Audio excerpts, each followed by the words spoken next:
Gente, vamos recomeçar então. E eu queria ler com vocês Romanos 3, versos 9 a 20. E agora a gente trata do nosso chamado pecado pessoal, pecado individual. Nós lemos antes Salmo 51. E o ponto aqui é o seguinte: o pecado entra na criação por conta da rebelião de Adão e Eva. E o ato louco deles tem consequências para toda a humanidade. Nós agora somos nascidos e criados em pecado, como o salmista diz. Só que do outro lado, nós também deliberadamente pecamos. Então os teólogos têm feito uma distinção entre o pecado original e agora o nosso pecado pessoal. O pecado que nós cometemos, aquele pecado com o qual aquele estado de rebelião com o qual nós concordamos. Okay?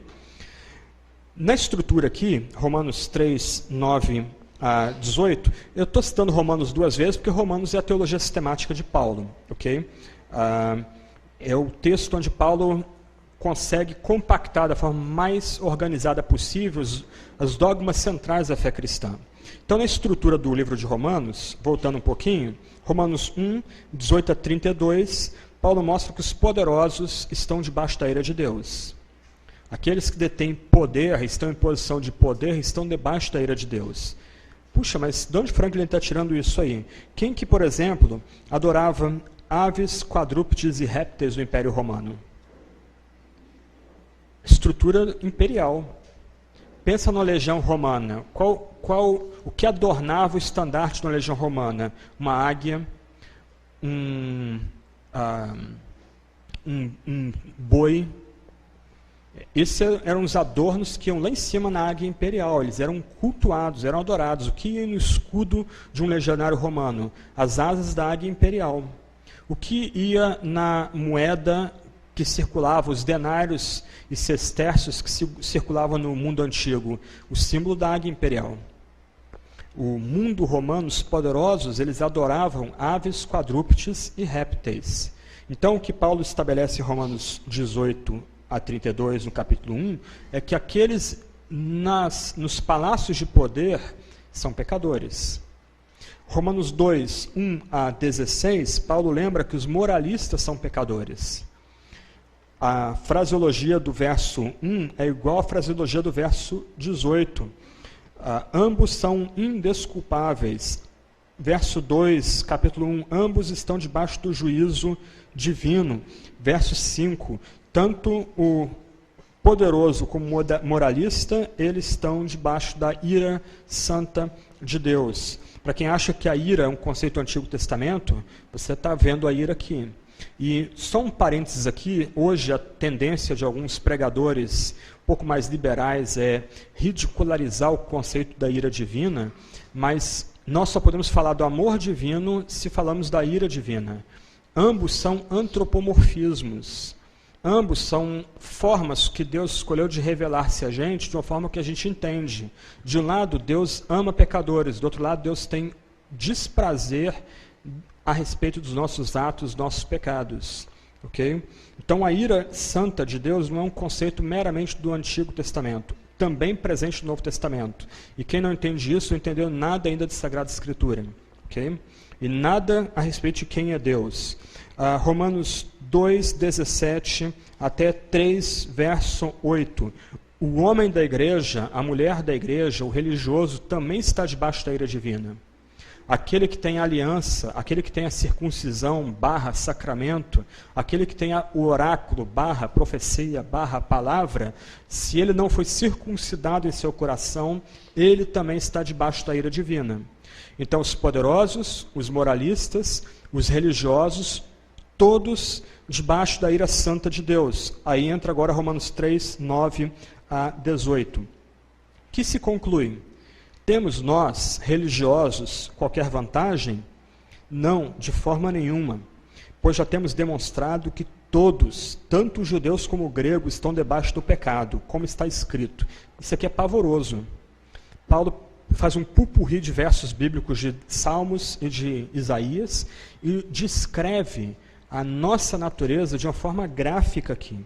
Como está escrito, não há um justo, nem um sequer. Não há quem entenda, não há quem busque a Deus. Todos se extraviaram, a uma se fizeram inúteis. Não há quem faça o bem, não há nenhum sequer. A garganta deles é sepulcro aberto, com a língua urda engano, veneno de víbora está nos seus lábios. A boca eles a têm cheia de maldição e de amargura. São seus pés velozes para derramar sangue. Nos seus caminhos há destruição e miséria. Desconheceram o caminho da paz, não há temor de Deus diante de seus olhos. O que Paulo quer mostrar aqui? Que toda a humanidade, todo ser humano, após Adão e Eva, peca, tanto no seu caráter como na sua conduta. Em Adão, aqueles que estão em Adão são pecado da cabeça até os pés. O texto aqui é gráfico. Entra as primeiras declarações, que todos são iníquos, todos são transgressores, todos são pecadores, ninguém há que faça o bem, não há uma única pessoa que busque a Deus. Aí começa a garganta. O ímpio abre a boca, sua boca é uma sepultura. A sua língua é uma língua partida, cheia de veneno, a língua de cobra. Quando abre a boca, só sai maldição e amargura. E é ávido para fazer o mal, sai correndo para fazer maldade. Só semeia destruição e miséria. Não conseguem entender o caminho da paz e não conseguem ter temor de Deus. Deus é resumido a bobagens inofensivas do tipo, é o cara lá do alto, o homem lá de cima, o velho e por aí vai. As pessoas simplesmente esquecem que estão debaixo do Criador do universo, aquele que reina sobre todas as galáxias, aquele diante do qual nós, que nos arrogamos ser o centro do universo, somos um grão de areia. Qual o ponto de Paulo aqui? O ponto de Paulo, o que ele quer argumentar com a gente aqui, é que não só nós fomos nascidos e criados em pecado, mas nós confirmamos com o nosso comportamento a herança maldita que nós recebemos de nossos pais, nossos primeiros pais, Adão e Eva. Nós ativamente pecamos enquanto estamos em Adão. Nós temos prazer do pecado. Nós gostamos do pecado. Como porquinhos no chiqueiro, a gente gosta de ficar lá, joga a patinha para cima, entra debaixo na lama, come lavagem. Em Adão, sem Deus e sem Cristo, nós temos prazer nisso. Em Adão, nós não temos como sair desse dilema. Então, os teólogos têm usado dois vocábulos, agora a gente começa a entrar na questão do livre-arbítrio também. Os teólogos têm usado dois vocábulos para resumir o nosso dilema. Os dois vocábulos são depravação total e incapacidade total. Pelo primeiro, os teólogos não querem dizer que os seres humanos, após a queda, são totalmente maus, totalmente depravados.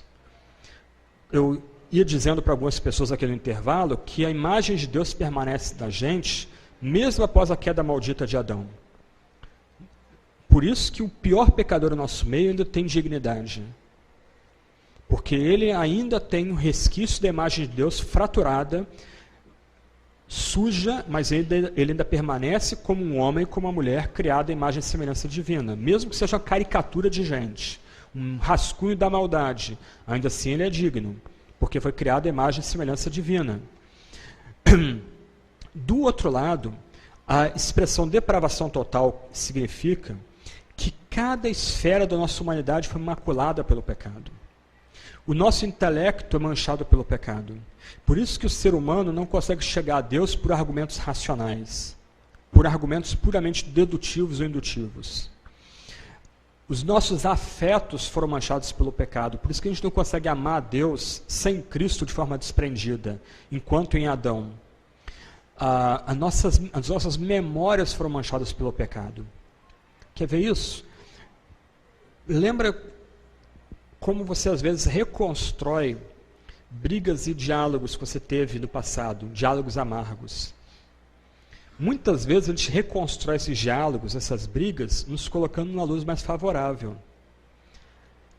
Nossa memória é prega peças a gente, ou a gente usa o intelecto para levar a nossa memória a pregar peças na gente, porque nós estamos debaixo do pecado, embrutecidos e vendidos ao pecado. A vontade foi maculada e escravizada ao pecado. Nós não temos mais liberdade. Quem tinha liberdade era Adão e Eva. Agora nós não temos mais liberdade. Ontem eu fiz um jogo de palavras, eu quero aprofundar ele um pouquinho. Agostinho era brilhante.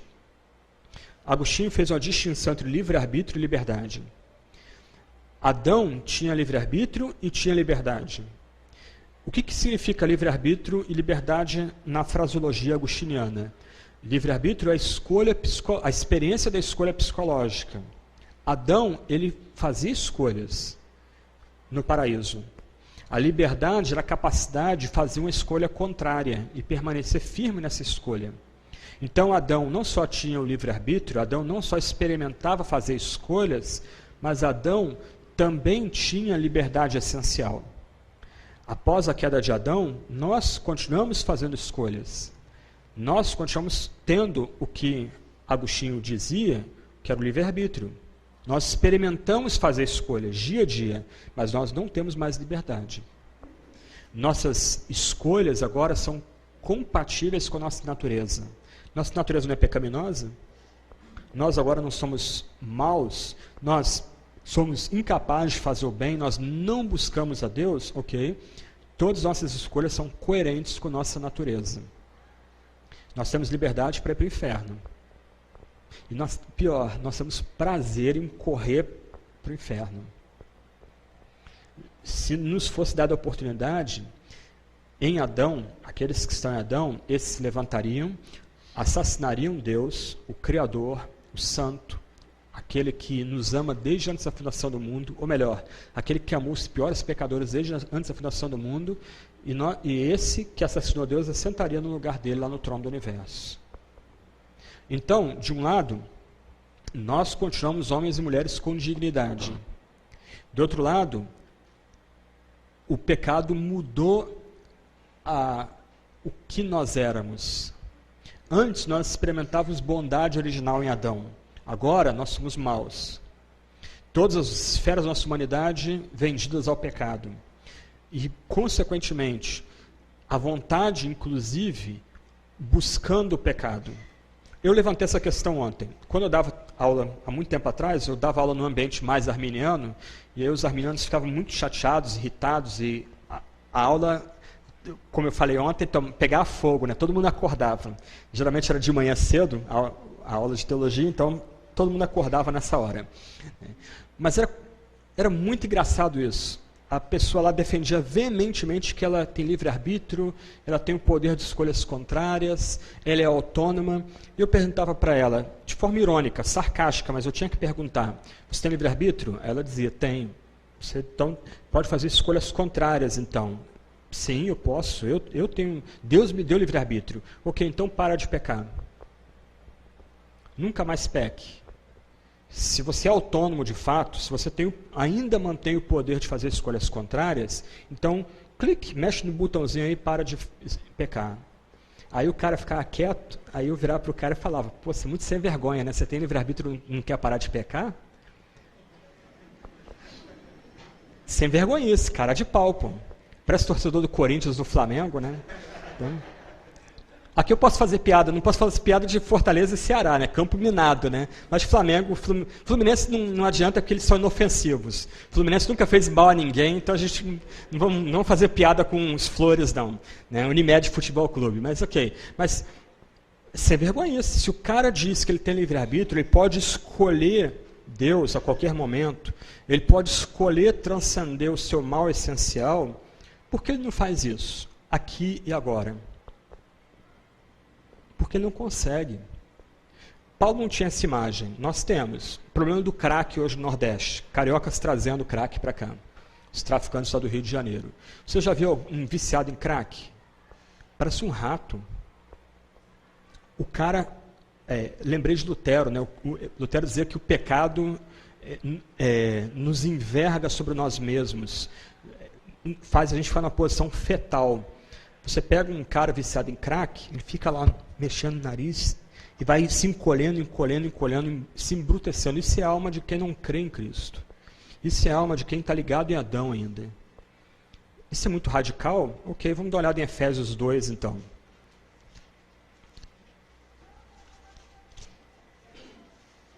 E aí entra o segundo vocábulo, a incapacidade total. Olha Efésios 2, 1 até 3 aí.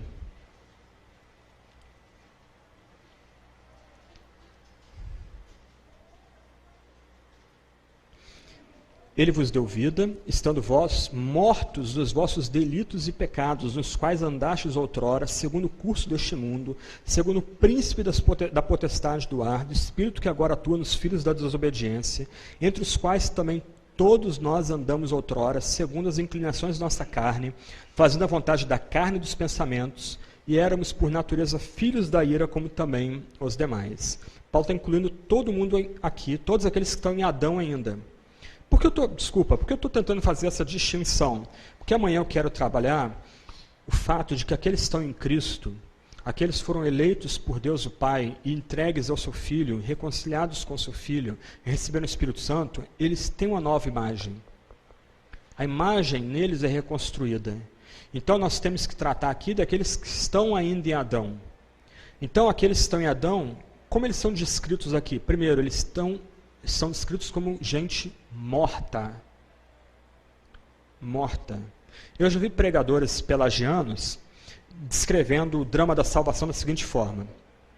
O pecador está no barco, aí você tem lá uma boia do catolicismo, uma boia do espiritismo, e agora você tem a boia do evangelho, e aquele cara no barco, no mar, na tormenta terrível, ele pode pular no mar pela sua própria força e nadar em direção à boia de Cristo e se agarrar àquela boia e agora ele está salvo. Isso é tosco. O pecador não está no tombadilho, o pecador está no porão, o barco já furou e o pecador está morto. Morto. Isso é muito radical. E aqui, se você está escandalizado comigo, está chocado talvez com o texto bíblico, o ponto aqui é o seguinte: se a gente não tem uma visão radical do pecado, a gente não vai se encantar com a beleza da salvação que Deus dá em Jesus Cristo. O ser humano, em Adão, ele está morto. Como um morto pode escolher? Como um morto pode transcender a si mesmo pela sua própria força? Continuando. Eles estão mortos aonde? Nos seus delitos e pecados. Eles não só têm uma categoria essencial de morte espiritual, mas eles, por assim dizer, estão mortos num leito de pecado e de delito, de maldição. O caixão deles fede. É um caixão mal cheiroso. Aí Paulo agora muda a metáfora. Nós, crentes, não estávamos apenas mortos, enterrados num caixão de delito e pecado. Nós éramos escravos do mundo, da carne e do diabo. O mundo aqui não é matéria, não é criação, porque a criação foi criada boa, originalmente por Deus. O mundo aqui é sistema, é ideologia. Ok, ontem eu fiz uma brincadeira com o PT. Espero que ninguém tenha ficado ofendido ou magoado comigo aqui. De um lado, você tem liberdade para votar em quem você quiser.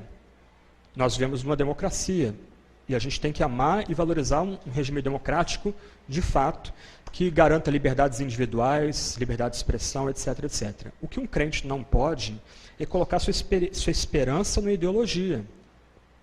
A ideologia escraviza. O mundo aqui pode ser traduzido como ideologia. Nós éramos escravos, cativos de uma ideologia anti-Deus. Uma ideologia que se levanta contra o próprio Deus. Um outro sistema de pensamento é que guiava a nossa visão de mundo. Nós éramos cegos para quem é Deus. Nós amávamos o partido, amávamos o Estado, achávamos que quando o partido chegasse ao poder, naquela consumação, ainda que fosse sobre a pilha de cadáveres, ok, agora nós temos os novos céus, a nova terra. Nós temos agora, chegamos ao clímax do milênio. Agora, os proletários reinarão agora, mesmo que sobre a pilha de cadáveres. Como na China, como na própria União Soviética, como na Alemanha nazista. Então, de um lado, antes de nós termos nossos olhos abertos, ou usando a linguagem de Paulo em versos 4 em diante, antes de sermos vivificados, antes de termos sido regenerados, nós não conseguíamos pensar fora da caixinha. Nós éramos escravos das ideologias mundanas. Uma outra palavra bíblica para isso é anticristo. E aqui, pensando em termos joaninos, o espírito de uma era. Nós éramos escravos de uma era que odeia Jesus, odiava Jesus. Nós desprezávamos Cristo como muleta para fracos, religião de mulherzinha, como parafraseando Nietzsche lá no século XIX. Nós éramos escravos de um sistema mundano, de uma ideologia mundana. Nós não conseguimos pensar fora desse espectro. E é lamentável notar cristãos apoiando ideologias totalitárias, quando para o cristão, lá no fundo, só Deus é rei. E nós pertencemos ao novo reino. E nós esperamos novos céus e nova terra. Ao afirmar que só Deus é rei, puxa, isso é profundamente subversivo. Deveria levar a gente até ter cuidado quando canta o hino nacional. Porque a gente não deve ter outro Deus que não o Senhor. Lembra de uma das estrofes do hino? Pátria amada e idolatrada, salve, salve. E aí, como conciliar isso com a nossa fé no único Criador, no único Rei, no único Senhor? Por isso que o cristianismo era perseguido, porque ele é subversivo. A gente honra as autoridades, se elas protegem os bons contra os maus. E por isso a gente paga imposto. Mas a gente só adora a Deus. A gente só dá lealdade a Deus quando o Estado ordena algo contra Deus, como Pedro ensina, importa obedecer a Deus e não aos homens. Segundo escravidão aqui, a gente era escravo do diabo. Para usar a linguagem dos cultos afros, nós éramos cavalos do diabo. Ele era um cavaleiro impiedoso que cavalgava a gente. Nós éramos marionetes na mão dele. E quem já participou de algum exorcismo, quem já viu um endemoniado, é uma condição terrível aquilo ali. Mas pior do que um endemoniado é aquela ação aparentemente invisível do demônio em nossa vida, do diabo em nossa vida, em que a gente está tão cego para o nosso pecado, que a gente prefere o jugo de Satanás do que o jugo divino. Nós não conseguimos fazer outra vontade que não a vontade de Satanás. Escravos das ideologias mundanas, escravos da idolatria ao Estado, idolatria ao poder, escravos de um poder maior, de uma potestade maior que o próprio diabo. Escravos da carne. A carne aqui também não é matéria, a carne aqui é a natureza pecaminosa. Qual é o ponto aqui? O ponto é que nós não conseguimos fazer escolhas contrárias à nossa natureza pecaminosa. Nossas escolhas eram coerentes com nossa natureza pecaminosa. Gente, na boa, como é que a gente pode atribuir livre-arbítrio a um pecador aqui? Como é que a gente pode atribuir a um pecador a liberdade de escolha? Olha, vem se decidir por Jesus, hoje é o seu dia. Seu nome está sendo escrito no livro da vida. Puxa, eu já ensinei isso, por isso que eu sou irônico, né? Então, meia culpa, meia máxima culpa. Já preguei assim. Né? Como a gente... seu nome está sendo escrito agora no livro da vida. Puxa, eu estou atribuindo à Bíblia um negócio que ela nem atribui. O livro da vida foi fechado há muito tempo atrás, antes da fundação do mundo. Mas como é que eu posso atribuir, apelar a um suposto livre-arbítrio do ser humano? Na Veja dessa semana, um cientista... foi lançado em português um livro de um cientista mostrando como a alma humana, a mente humana é extremamente complexa e que muitas vezes as decisões que nós tomamos em vida não tem nada a ver com um suposto livre-arbítrio. Ele, inclusive, usando a neurociência, chega a questionar o conceito, que é um conceito grego, helênico, de livre-arbítrio, que a Bíblia nunca usa. A Bíblia lembra que nós somos moralmente responsáveis diante de Deus. Se Deus nos criou a sua imagem e semelhança, nós somos responsáveis pelas nossas escolhas malditas, que são coerentes com a nossa natureza adâmica pecaminosa. Nós daremos conta dos nossos atos pecaminosos diante de um Criador, diante de um justo juiz que é incorruptível, que não tem como negociar com ele. Aí Paulo, verso 3, arremata aí que todos nós andávamos outrora, né, escravos do mundo, da carne, do diabo, segundo as inclinações da nossa carne, fazendo a vontade da carne e dos pensamentos. E aí ele arremata: éramos por natureza filhos da ira, como também os demais. Qual o ponto aqui? O ponto é que esses seres humanos em Adão, mortos, escravos do mundo da carne e do diabo, eles estavam todos colocados num pacotinho, encerrados para receber a ira divina. E, gente, nós temos que perder nossos medos e receios, o medo de receber uma caricatura e ser tratado como uma caricatura, mas a gente tem que voltar a falar o seguinte: olha, você que está aqui, que não se agarra a Jesus, que não confia em Jesus como seu único Salvador, que não descansa no poder da cruz, você está morto nos seus delitos e pecados. Você não consegue fazer outra vontade que não a vontade dos poderes desse mundo, dos poderes do diabo, dos poderes da sua própria carne. Você que está aqui, que não ama Jesus, seu coração não é enternecido por Ele, não é leal só a Jesus, você, como Jesus mesmo diz em João capítulo 8, você ainda é um filho do diabo. E se você não se arrepender dos seus maus caminhos, não abandonar seus maus caminhos, não se agarrar a Jesus, você vai ser condenado por toda a eternidade ao inferno. Se você não abandonar os seus pecados, se você não encontrar Cristo como única satisfação pelos seus pecados, você vai receber a justa condenação que vai ser atribuída a você.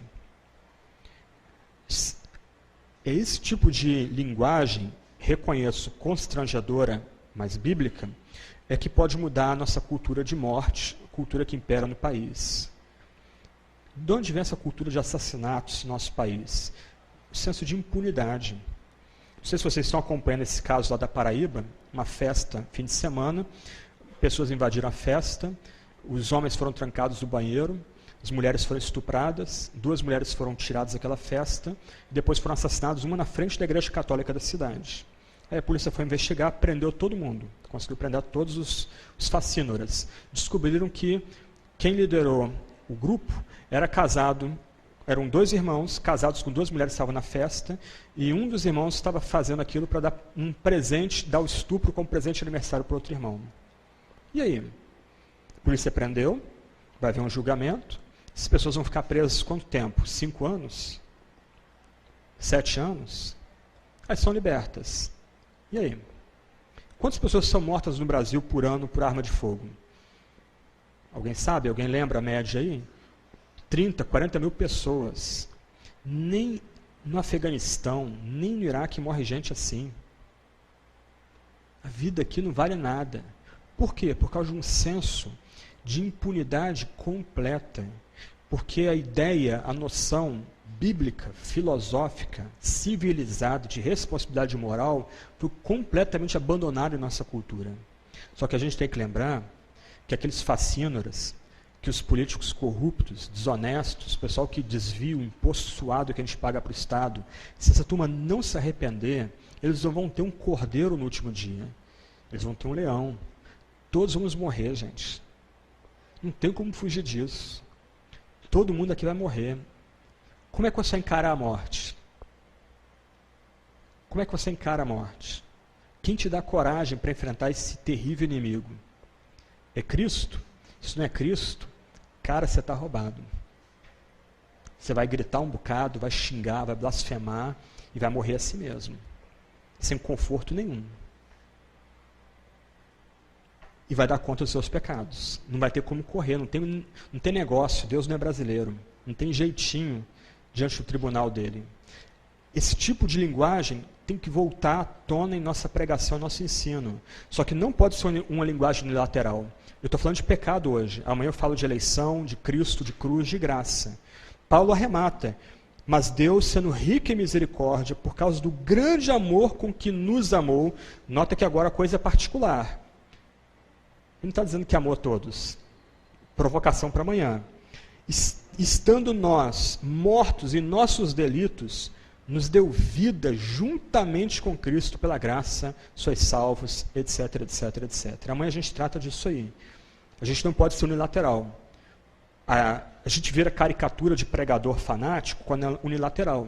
Quando a gente só fala de pecado, de danação, de inferno, a gente tem que falar disso, e ligar isso à cruz, a Cristo, a graça, a misericórdia. Ainda tem esperança. Aquele que não abraçou Cristo nessa vida, ainda tem esperança de correr para Ele, encontrar salvação nele, encontrar já nessa vida, vida eterna. Ele já tem como reinar nessa vida. Agora, permanecer endurecido, permanecer em rebelião, vai morrer nos seus pecados, as 3 mortes. Morre a morte física. Morre a morte física com morte espiritual. O resultado é a morte eterna. O inferno, que já foi preparado para o diabo e seus anjos desde antes da fundação do mundo. Se a gente quer começar a experimentar uma transformação da nossa cultura, que expulse essa cultura de morte que se instalou em nosso país, se morre de forma tão fácil, de forma tão banal, nós temos que recuperar a linguagem bíblica de pecado, de rebelião, de transgressão e de iniquidade e de castigo, de retribuição para aqueles permanecerem nesse pecado, para aqueles que continuarem ligados em Adão. A única esperança é se ligar a Cristo. Então, de um lado, a gente tem o que a gente chama aí de depravação total. Todas as esferas da humanidade manchadas pelo pecado. Paulo mesmo em Efésios vai falar que a nossa mente está entenebrecida. A mente do incrédulo, a mente daquele que está em Adão, ela é um quarto escuro. E Deus é um gato preto. E você não consegue pegar nada nesse quarto escuro. É necessário vir a luz do Evangelho para trazer luz, para clarear esse quarto escuro. A imagem de Paulo em Atos 9 é também bacana. Os nossos olhos estão cheios de escamas. A gente está cegado para o Evangelho. A gente não consegue ver a beleza de Deus o Pai, Deus o Filho, Deus o Espírito. Nós em Adão, a gente não consegue ver a beleza da cruz.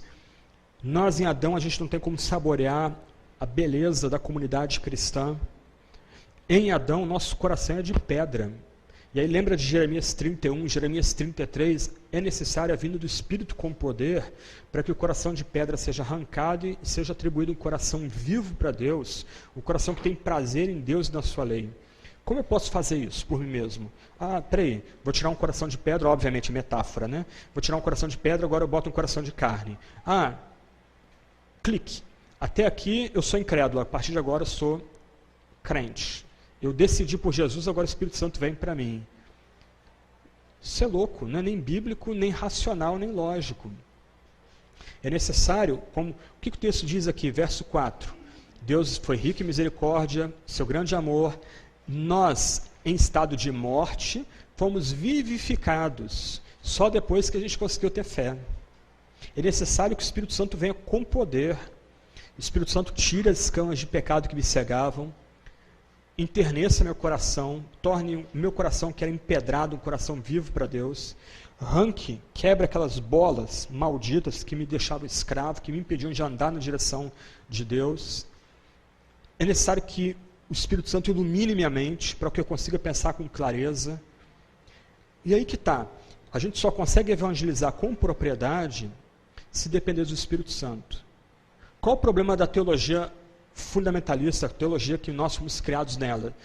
Tudo era técnica.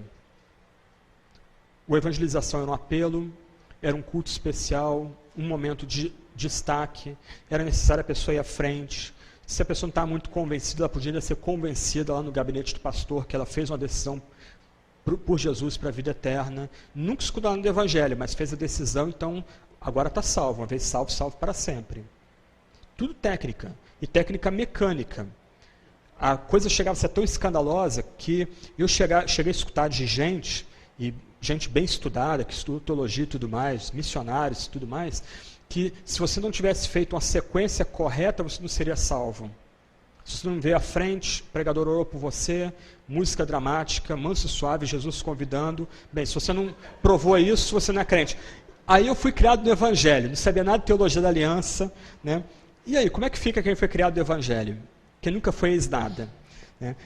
A minha queda do meu primeiro ministério começou mais ou menos o seguinte: o rapaz que ia dar um testemunho dramático de conversão não foi na igreja, aí não tinha um bobão para dar testemunho, o pastor vira para mim, bota o terno e gravata e você vai dar testemunho hoje no culto. Você é cabeça, mas nunca fez nada. Beleza, então eu fui lá, gente, eu era arminiano, agora eu sou calvinista, acabou, começou minha queda ali. Mas e aí? Como lidar então com o filho de um cristão? alguém que mamou Bíblia, mamou devoção.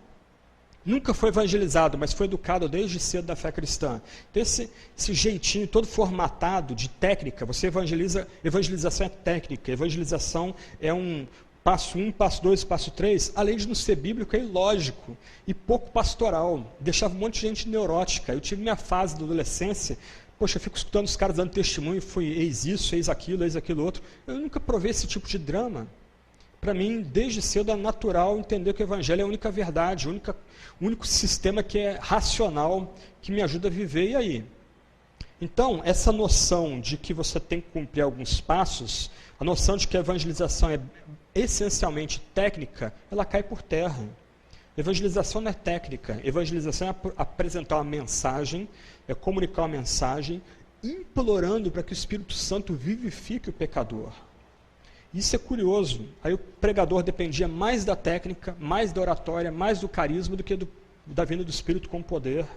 Porque no final, as palavras que Paulo está pregando em Efésios 2, lembram que a obra da regeneração, a obra do chamado irresistível, essa vivificação do Espírito Santo é uma obra tão potente quanto a criação dos mundos e a ressurreição de nosso Senhor Jesus Cristo. É um milagre no mesmo nível. Por quê? Porque é um milagre de recriação, de renovação. Aqueles que agora estão em Cristo, como segundo Adão, eles estão recebendo justiça, estão recebendo vida, estão recebendo reinado por meio do Espírito Santo. E nesses que estão no segundo Adão, que é Cristo, neles a história está recomeçando. Nós somos as primícias do mundo vindouro. Agora, como uma pessoa morta em seus delitos e pecados, escrava do mundo, da carne e do diabo, colocada debaixo da ira divina, encerrada para receber a ira, pode chegar a Deus somente por meio do Espírito Santo. Então, quando a gente evangeliza, e a gente começa a entender direitinho isso aqui, a gente tem que depender do Espírito. A gente está falando de Jesus para a pessoa, a gente está clamando para que o Espírito venha usar nossas palavras, abrir os olhos daquela pessoa, quebrantar o coração daquela pessoa, romper os senhores que escravizam aquela pessoa. Por isso, gente, que um pregador puritano, antes de subir no púlpito, gastaria aí 1 hora orando no seu gabinete. Os biógrafos dos puritanos lá do século XVII, século XVI, diziam que quando você chegava no gabinete do pastor, o pastor muitas vezes estava andando ao redor, dentro do gabinete, invocando o Espírito, implorando para o Espírito acompanhar a pregação daquela pessoa. Isso é brincadeira. Por quê? Porque eles, com outra teologia, uma teologia radicalmente bíblica, sabiam que a conversão é algo complexo, não é brincadeira a conversão. Não é uma questão infantil do tipo fazer uma decisão por Jesus. Ir à frente para receber a oração do pastor. Ouvir do pastor que uma vez salvo, sempre salvo. A conversão não é brincadeira, a conversão é complexa. Ontem eu perguntei para vocês, qual foi a última vez que você viu alguém chorando pelos seus pecados dentro da igreja? Essa ausência de quebrantamento, eu sou pecador. Para mim é a oração mais bonita da Bíblia. Ó Filho de Deus, tem misericórdia em mim, pecador.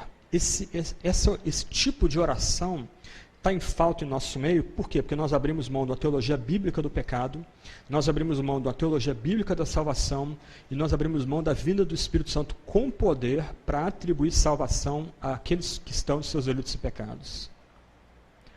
Porque quando o Espírito Santo vem com poder sobre o pecador, é isso que resta. O chão simplesmente se abre.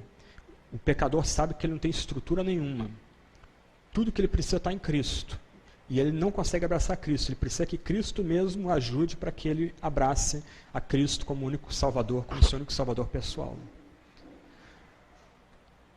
Se eu estou correto em minha interpretação bíblica, o ponto aqui é que quando a gente começa a conversar sobre Jesus com as pessoas, a conversa é séria e é decisiva. Todo sermão tem que ser decisão. Toda a nossa conversa com o incrédulo tem que ser decisiva. E todo sermão, toda aula, toda conversa tem que ser acompanhada por oração incessante para que o Espírito venha com poder para abrir o coração daquela pessoa. Um comentário paralelo aqui. A gente precisa brigar com pentecostais? Não. Eles não querem não dependem do Espírito? A gente pode não concordar com a nomenclatura que eles usam, batismo com o Espírito.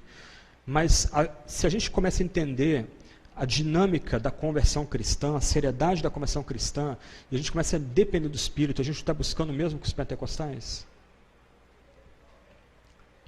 Implorando para que o Espírito Santo venha, porque só Ele pode converter uma pessoa, só Ele pode mudar o coração de uma pessoa, só Ele pode trocar o coração de um pecador, de forma que agora esse pecador tenha um coração que seja vivo para Deus. Então, ao entender corretamente pecado, o próprio Cristo é magnificado, mas também nós somos levados a uma posição de depender de Deus para evangelizar. Então, evangelização não é técnica, evangelização não é método. Espero não estar machucando ninguém aqui, colocando o ministério de ninguém em xeque, mas evangelização não é ter uma classe de evangelismo. Eu detesto essa expressão, evangelismo, porque é da ideia de que você tem um sistema. Evangelizar é simplesmente anunciar a boa nova. Pode ser no seu consultório médico, pode ser na sua casa, pode ser lavando roupa no quintal, cantando um hino, numa fila de banco. Você falou das boas novas, você está evangelizando. Sua responsabilidade é evangelizar de forma precisa, bíblica, implorando para que Deus converta o coração daquele que você está comunicando a mensagem. Porque a responsabilidade de mudar o coração do pecador é de Deus, não sua. Não há técnica para isso. Ok? Depravação total, incapacidade total. Todas as esferas da nossa humanidade, escravas do pecado, manchadas ao pecado, logo incapazes de buscar Deus por si mesmos. Incapazes de dar qualquer primeiro passo, ou segundo passo, ou terceiro passo, se o Espírito Santo não vier com poder e vivificá-lo, para que aí sim você agora, regenerado, ou vivificado, ou chamado pelo Espírito Santo, você consiga crer e se arrepender.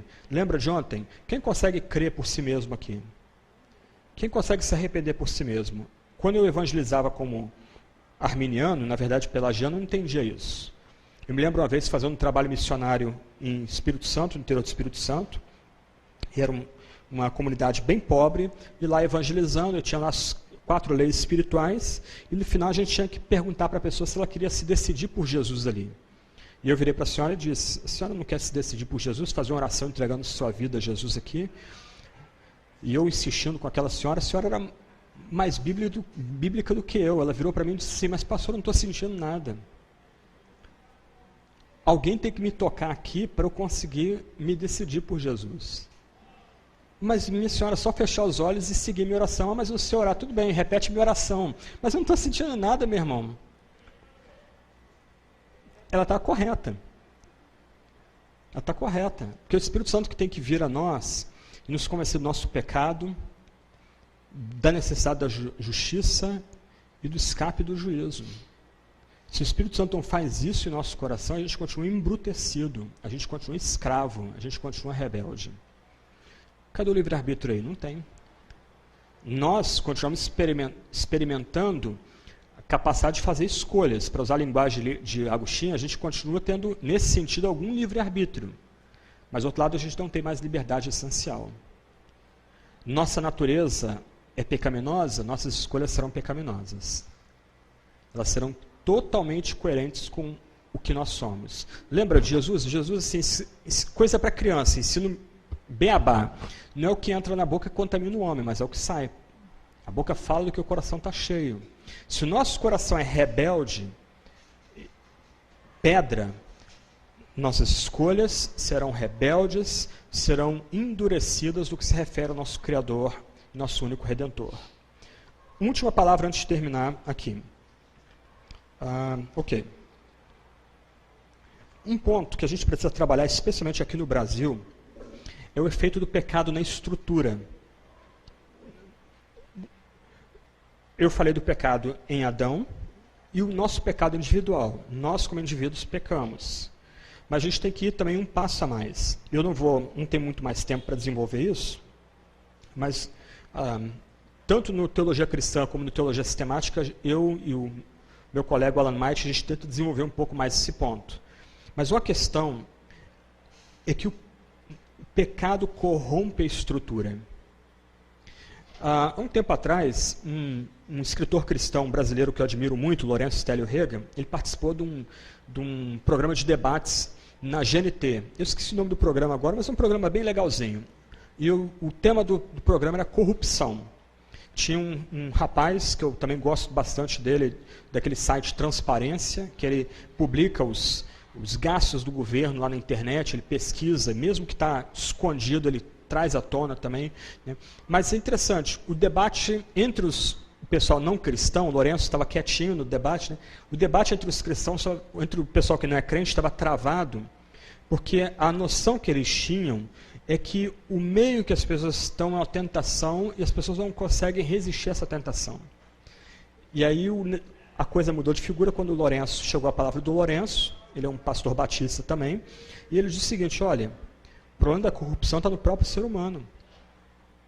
O ser humano é mau, por isso que ele tem prazer em corromper e ser corrompido. Aí a pessoa ficou doido.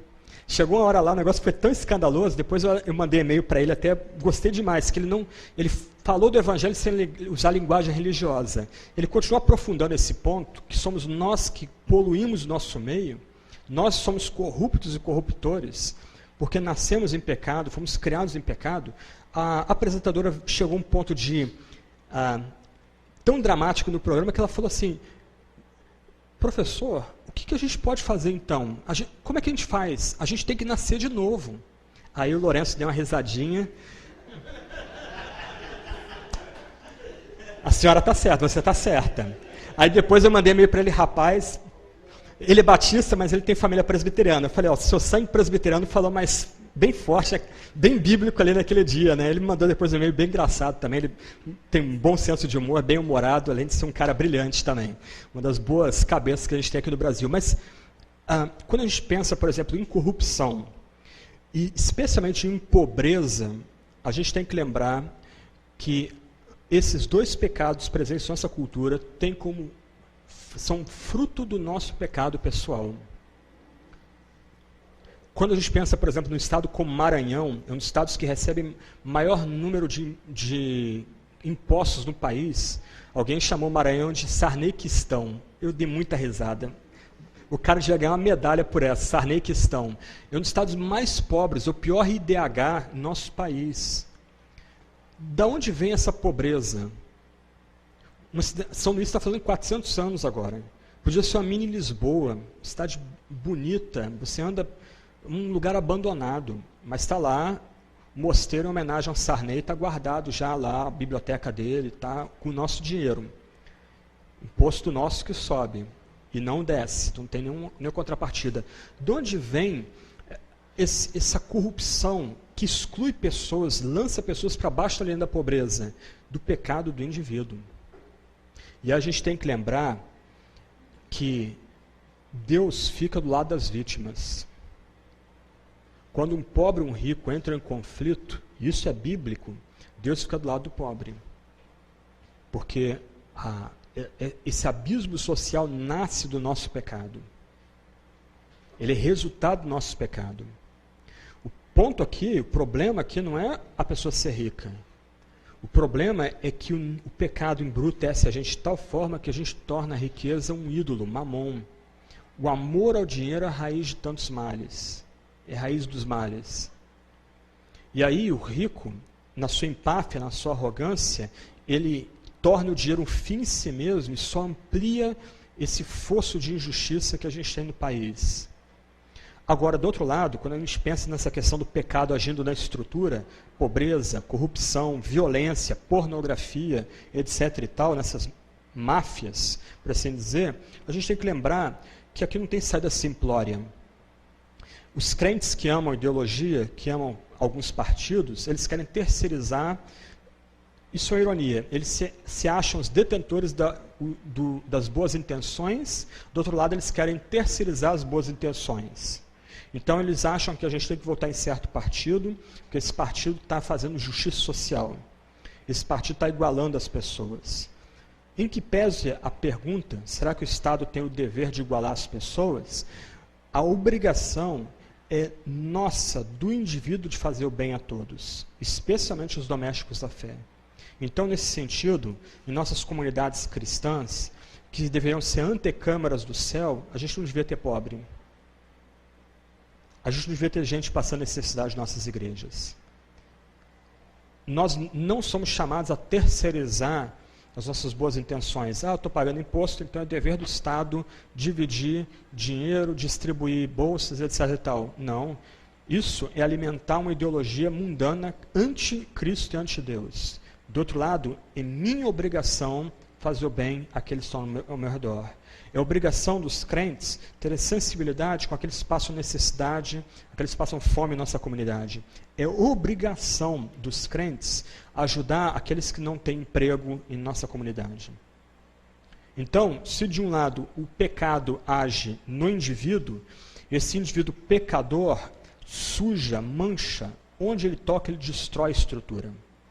Então, a estrutura de poder, ela é corrompida, a estrutura de poder é maculada, há pobreza, ao hiato, ao abismo social. Muitos com pouco e poucos com muito. Isso vem do nosso próprio pecado do qual nós somos criados. Na medida que nós somos vivificados pelo Espírito, na medida que nós nos tornamos novos homens, novas mulheres em Cristo, é nosso dever, nossa obrigação agir para ter um ambiente menos corrupto e corruptor, um ambiente onde a desigualdade social seja minorada. É nosso dever criar um ambiente onde o papel da mulher seja respeitado. É nosso dever criar um ambiente onde a violência seja lançada para fora, até mesmo a violência das palavras. Qual é o ponto aqui, para encerrar? Na medida que um homem ou uma mulher se converte, ele não só tem o poder do pecado quebrado em sua vida, mas ele agora é chamado para, como guerrilheiro, como um homem ou mulher subversivo, minar o poder do pecado das estruturas ao seu redor. Um exemplo aqui bem rapidinho, 1 Pedro capítulo 3, quando Paulo fala do papel da mulher ali, o papel da mulher com o marido não crente. É interessante, o Pedro fala da mulher ganhar o marido sem palavras, e não pela beleza externa, mas pela beleza interna. O que Paulo está lembrando? O que Pedro está lembrando? Que a mulher cristã tem um papel subversivo no seu lar, de lutar contra pecado dentro da sua casa. Isso se aplica a outras esferas, trabalho, educação, política, esportes e por aí vai. Não é um combate aberto, mas é um combate que tem que ser travado. Já que nós servimos um Deus preciso, o Deus da lei e da graça, nós agora somos arregimentados a lutar contra o pecado também ao nosso redor. Então, se a gente já localiza pessoas, por exemplo, lutando contra a corrupção, a gente tem que somar com eles. Se a gente vê pessoas lutando por uma reforma na arrecadação de impostos e na distribuição de impostos, a gente arregimenta com essa pessoa, a gente se torna aliado, co-beligerante, mesmo que a pessoa não invoque a Deus. Porque se ela está fazendo alguma coisa boa para minorar o pecado ao nosso redor, na nossa cultura, ela está fazendo aquilo também pela graça comum que Deus dá a ímpios e cristãos, justos e injustos. A todos os homens, todas as mulheres. Ok? Ok, vamos parar um pouquinho então. Uma das acusações que é feita contra o calvinismo é que ele desestimula, desencoraja a evangelização. Né? Então, eu queria que você falasse sobre a relação do calvinismo com evangelismo e missões. Ok, esse vai ser o tema de amanhã. Ontem eu rapidamente falei que nós é que temos que liderar a evangelização. Nós temos a obrigação de sermos os melhores evangelistas, os melhores missionários. Por quê? Porque Deus elege por meio de meios. Deus traz os seus eleitos por meio da pregação. Sem pregação não tem como convidar pecadores a abraçar o Deus que elege. Então, a nossa obrigação, já que a gente não sabe quem são os eleitos, é pregar tempo e fora de tempo, em todo lugar, em todo canto. E aí, quem são os grandes missionários e evangelistas da história da igreja? Todos eles calvinistas. George Whitefield, Adoniram Judson, William Carey, Henry Martyn, David Brainerd, Charles Spurgeon, mesmo Billy Graham, criado num ambiente presbiteriano reformado, e nunca rompeu com isso. Mesmo nas pregações públicas dele, o homem que mais falou para pessoas em toda a história. Ninguém nunca falou para tanta gente como esse homem. Qual a nossa obrigação?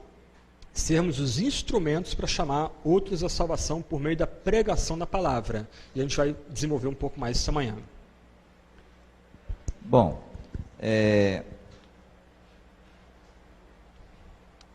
um dos pontos do arminianismo diz que Deus elegeu conforme a sua presciência, como se a escolha de Deus fosse passiva.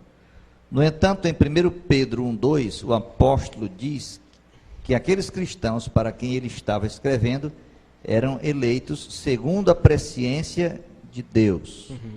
Então, como explicar esse versículo e relacioná-lo com Efésios 1,5, onde Paulo diz que aqueles cristãos foram predestinados segundo o beneplácito da vontade de Deus? Ok. Duas formas de entender o texto de 1 Pedro. Uma, o nível exegético, o significado da palavra no original, e outro, o nível teológico. No nível exegético, a palavra lá é preconhecer. Só que ela não tem uma acepção meramente grega. Deus, na Bíblia, conhece tendo intimidade. Por exemplo, Amós 3,2: de todos os povos da terra, só vós vos conheci. Isto é, de todos os povos da terra, somente com Israel Deus teve intimidade. Então, quando Pedro escreve que Deus, o Pai, teve presciência dos eleitos, o texto não está dizendo que Deus conhece. Bom, no nível, isso é interessante, o texto diz que Deus pré-conhecia os eleitos, mas o texto não diz por que Deus os elegeu. O arminiano tem que inferir que Deus teve um pré-conhecimento da pessoa, por isso ela foi eleita. Mas o que o texto quer dizer no original é que Deus amou os eleitos. Ele teve comunhão, ele conheceu esses eleitos antes da fundação do mundo. Só isso. Você pega, por exemplo, a Nova Tradução da Linguagem de hoje, e você vai ler lá que a tradução que se escolheu ali, para dar o significado preciso, é que Deus predestinou, Deus o Pai predestinou os eleitos. Ok? Agora, no nível teológico aqui, eleitos segundo a presciência de Deus o Pai.